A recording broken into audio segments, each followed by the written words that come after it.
Hey guys, this is Pradeep. Welcome to the channel Hello Well. So இன்றைக்கி நம்ம என்ன பார்க்க போகிறோம் அப்படின்னா அஃபிலியேட் மார்க்கெட்டராக ஆகிறதுக்கான ஒரு 7 ஸ்டெப்ஸை பற்றி தான் பார்க்க போகிறோம். ரொம்பவே யூஸ்ஃபுல்லாக இருக்க போது முடிஞ்சால் ஒரு நோட் எடுத்து நோட் பண்ண ஸ்டார்ட் பண்ணுங்கள். ரொம்ப முக்க போடாமல் சீக்கிரமாக ஸ்டார்ட் பண்ணிடுறேன். ஸ்டெப் நம்பர் 1, நீங்கள் உங்களோட நீச்சை செலக்ட் பண்ணணும். எஸ், நீச்னா என்னென்னு கேட்டிங்கன்னா, ஃபார் எக்ஸாம்பிளுக்கு உங்களுக்கு ஒரு ஃபேஷன் அண்ட் பியூட்டியில் இன்ட்ரெஸ்ட் இருக்குது. நான் அந்த ஃபேஷன் அண்ட் பியூட்டிக்கு வர ப்ராடக்ட்ஸ் தான் ப்ரொமோட் பண்ணி செல் பண்ண போகிறேன் அப்படின்னு நீங்கள் நினைக்கிறேன்னு வச்சுக்கோங்களேன். அப்போ அந்த ஃபேஷன் அண்ட் பியூட்டின்றது தான் என்னது நீச். ஃபார் இன்னொரு எக்ஸாம்பிள் என்னென்னா, ஒரு ஸ்போர்ட்ஸ்னு வச்சுக்கோங்க. ஸ்போர்ட்ஸுக்கு வர ப்ராடக்ட்ஸ் தான் நான் ப்ரொமோட் பண்ணி செல் பண்ண போகிறேன் அப்படின்னு நீங்கள் நினச்சிங்கன்னா அப்போ அந்த ஸ்போர்ட்ஸ்ன்றது தான் நீச். ஓகே, இப்போ நீச்னா என்னென்னு தெரிஞ்சிச்சு. அதை எப்படி சூஸ் பண்ணுறதுன்றதை நான் சொல்கிறேன். நான் என்ன சஜஸ்ட் பண்ணுவேன் அப்படின்னா, உங்களுக்கு எதில் இன்ட்ரெஸ்ட் இருக்குன்றதை ஃபஸ்ட்டு ஐடென்டிஃபை பண்ணுங்கள். நீங்கள் ஒரு பாயாக இருந்தாலும் கண்டிப்பாக ஸ்போர்ட்ஸில் இருக்கும், இல்லை ஒரு கேர்ள்னா ஃபேஷன் அண்ட் பியூட்டி. ஸோ நிறைய கேட்டகரி இருக்குது, க்ளோத்ஸ் இருக்குது. So different types of categories இருக்குது. அந்த கேட்டகரியில் நீங்கள் எதை பர்சனலாக யூஸ் பண்ணியிருக்கீங்க, நீங்கள் எதை பீப்புளுக்கு சஜஸ்ட் பண்ணால் இது வேல்யூபுளாக இருக்கும், இது ரொம்ப ஒர்த்தியாக இருக்கும், இந்த ப்ரைஸ் ரேஞ்சுக்கு இது கரெக்டாக இருக்கும், பீப்புள் நம்பி வாங்குவாங்கன்னு உங்களுக்கு எது தோணுதோ நீங்கள் அந்த ப்ராடக்ட்ஸை அந்த கேட்டகரியை சூஸ் பண்ணிக்கலாம். இல்லை உங்களுக்கு எதாவது இன்ட்ரெஸ்ட் இருக்குது, இல்லை நீங்கள் உங்களுக்கு ஏதாவது ஹாபிஸ் இருக்குன்னா அதையுமே சூஸ் பண்ணி வாங்கிக்கலாம். ஏன் அப்படின்னா உங்களுக்கு அது கொஞ்சம் எக்ஸ்பீரியன்ஸ் அதிகமாக இருக்கும். நீங்கள் யூஸ் பண்ணும்போது அதை யூஸ் பண்ணி பார்த்துருப்பீங்க. ஸோ அதை பீப்புள்கிட்ட செல் பண்ணும்போது கன்வே பண்ணி செல் பண்ணுறதுக்கு இன்னும் ரொம்ப யூஸ்ஃபுல்லாகவே இருக்கும்.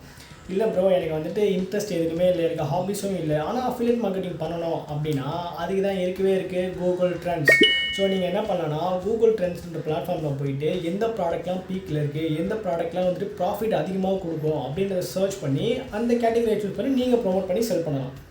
சரிடா, நான் என்ன இன்ட்ரெஸ்ட் இருக்குது, என்னோடய ஹாபிஸ் என்ன, எனக்கு எது வரும் வராதுன்றதை பார்த்து நான் ஒரு நீச்சை செலக்ட் பண்ணி வச்சுருக்கேன். இப்போ நான் எந்த அஃபிலியேட் ப்ரோக்ராமில் ஜாயின் பண்ணுறது அப்படின்னு நீங்கள் கேட்குறீங்கன்னா அதை தான் இப்போ நான் சொல்ல போகிறேன். நோட் பண்ணிக்கோங்க. Step number 2, choose your affiliate program.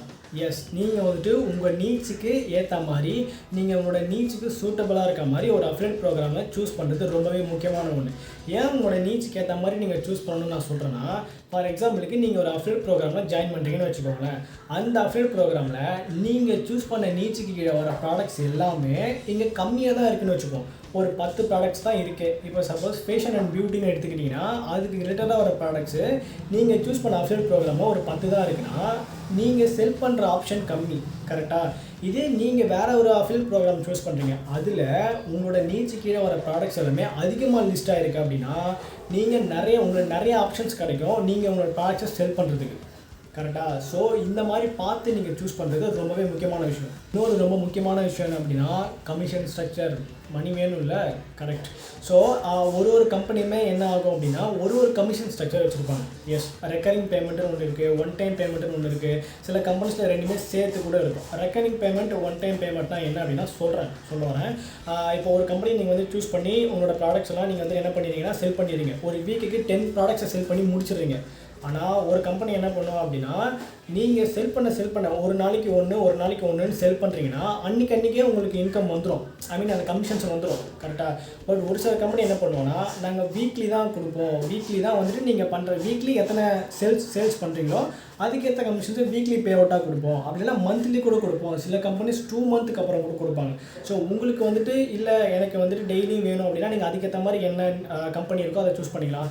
இல்லை அப்படின்னா உங்களுக்கு ஓகே, அதை நான் சைடாக தான் பண்ணுறேன், எனக்கு இன்கம் வந்தால் போதும், நான் ப்ரொமோட் பண்ணிக்கிறேன் அப்படின்னு நீங்கள் நினச்சிங்க அப்படின்னா ஸோ அதுக்கேற்ற மாதிரி உங்களுக்கு எது கன்வீனியன்ட்டோ நீங்கள் பார்த்து சூஸ் பண்ணிக்கோங்க. ஸோ நெக்ஸ்ட் என்னன்னா, உங்களோட இன்கம்மை நீங்கள் எப்படி ரிசீவ் பண்ணுறது, உங்களோட ஏர்னிங்ஸை நீங்கள் எப்படி ரிசீவ் பண்ணுறதுன்னு கேட்டிங்கன்னா, உங்களோட பர்சனல் பேங்க் அக்கௌண்ட் லிங்க் பண்ணலாம், இல்லை பேபால் அக்கௌண்ட் இருக்குது, இல்லை அமேசான் பேமெண்ட்ஸ் இருக்குது. ஸோ இதில் நீங்கள் உங்களோட அக்கௌண்ட்டை கிரியேட் பண்ணி இது மூலமாக உங்களோட ஏர்னிங்ஸை நீங்கள் ரிசீவ் பண்ணிக்கலாம்.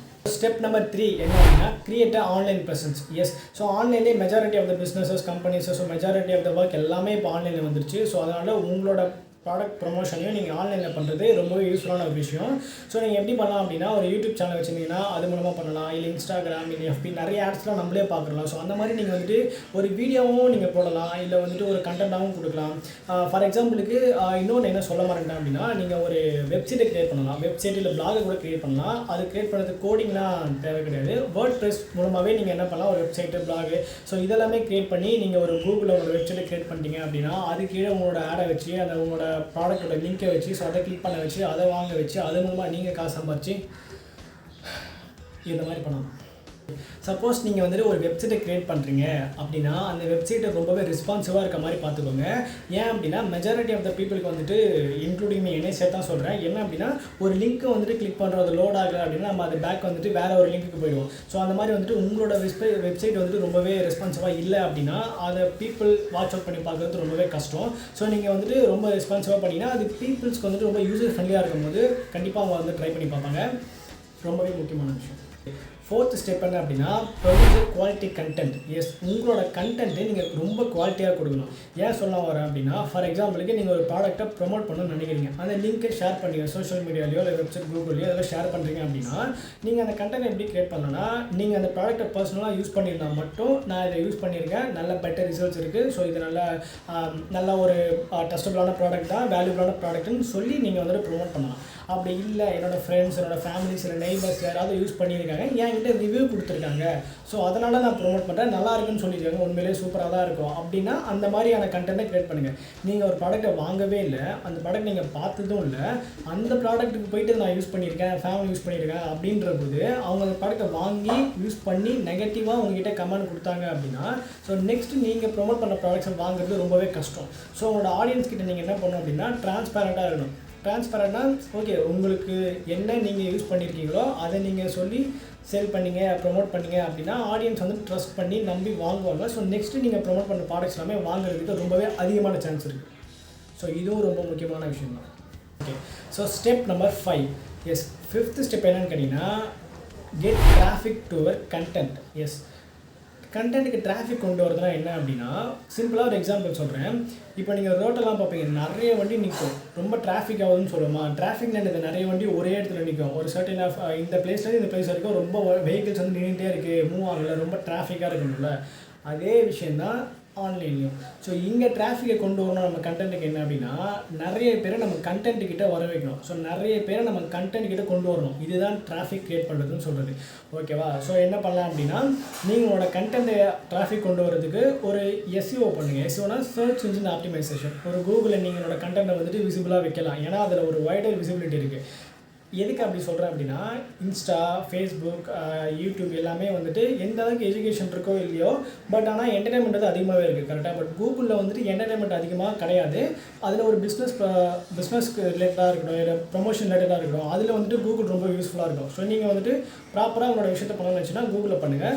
இல்லை அப்படின்னா எனக்கு கூகுள்லாம் வேணாம், நான் சோஷியல் மீடியாவில் பண்ணுறேன், என்கிட்ட யூடியூப் சேனல் இருக்குது, என்கிட்ட இன்ஸ்டா இருக்குது, எஃபியில் அக்கௌண்ட் இருக்குது, இதெல்லாம் இருக்குன்னா ஃபைன், நீங்கள் அதுலேயுமே பண்ணலாம், நோ இஷ்யூஸ்.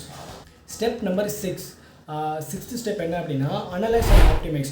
உங்களோட கண்டென்ட் எந்த லெவலில் பெர்ஃபார்ம் பண்ணியிருக்கு, எந்த லெவலில் இருக்குன்றதை தெரிஞ்சுக்கிறதுக்கு நீங்கள் கூகுள் அனலிட்டிக்கல் டூல்ன்றதை யூஸ் பண்ணலாம். அப்படி இல்லைனா அஃபிலியேட் ப்ரோக்ராம் டேஷ்போர்டுன்னு ஒன்று இருக்கும். ஸோ அதில் போய்ட்டு உங்களோட லிங்க் எந்த அளவுக்கு பெர்ஃபார்ம் பண்ணியிருக்கு, எந்த லெவலில் இருக்குன்றதை நீங்கள் தெரிஞ்சுக்கலாம்.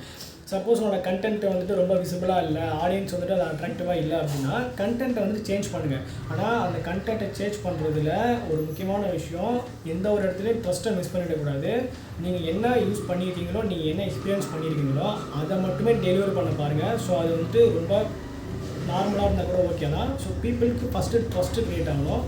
நம்மளோட ஏர்னிங்ஸ்க்காக ட்ரஸ்ட்டு வந்துட்டு விட்டுறக்கூடாது. ட்ரஸ்ட்டு ரொம்ப முக்கியம். ஓகே, 7th ஸ்டெப் என்னென்னா ஸ்கேல் யுவர் எஃபோர்ட்ஸ். நீங்கள் வந்துட்டு உங்களோட கண்டென்ட்டை வந்துட்டு எக்ஸ்பேண்ட் பண்ண பாருங்கள். நிறைய ப்ராடக்ட்ஸை வந்துட்டு எக்ஸ்ப்ளோர் பண்ணுங்கள். பீப்புளுக்கு நிறைய ப்ராடக்ட் வாங்குற மாதிரி ஆப்ஷன்ஸை கொடுங்க. ஸோ உங்களோட கண்டென்ட்டை விசிபிளாக இருக்க மாதிரி பார்த்துக்கோங்க. நீங்கள் வந்துட்டு ஆடியன்ஸ் கிட்ட ஒரு ஸ்ட்ராங் ரிலேஷன்ஷிப்பை பில்ட் பண்ணுங்கள். அவங்ககிட்ட நீங்கள் இன்ட்ராக்ஷனாக இருங்க. ஸோ ஏதாவது உங்ககிட்ட வந்து இன்ட்ராக்ட் பண்ணுறாங்க அப்படின்னா நீங்களும் வந்துட்டு ரெஸ்பான்சிவாக இருங்க. ஸோ இது வந்துட்டு உங்களோட ஆடியன்ஸை பில்ட் பண்ணுறதுக்கு ரொம்ப யூஸ்ஃபுல்லாக இருக்கும். த ஃபைனல் அந்த 8th ஸ்டெப் என்ன அப்படின்னா 7 ஸ்டெப்பு தானே சொன்னேன், அது நான் 8வது. 8th ஸ்டெப்பு தான் சக்ஸஸ். எஸ், நீங்கள் இந்த 7 ஸ்டெப்ஸையும் கரெக்டாக ப்ராப்பராக ஃபாலோ பண்ணிங்க அப்படின்னா அந்த 8th ஸ்டெப்பை அச்சீவ் பண்ணுறது ரொம்பவே ஈஸியான ஒரு விஷயம். ஸோ எடுத்தவொடனே யாரும் 8th ஸ்டெப்புக்கு போகணும்னு நினைக்காதுங்க. ஆல்ரெடி சொல்கிற மாதிரி தான் எல்லாத்துக்குமே டைம் கண்டிப்பாக தேவை. Good things take time. Okay.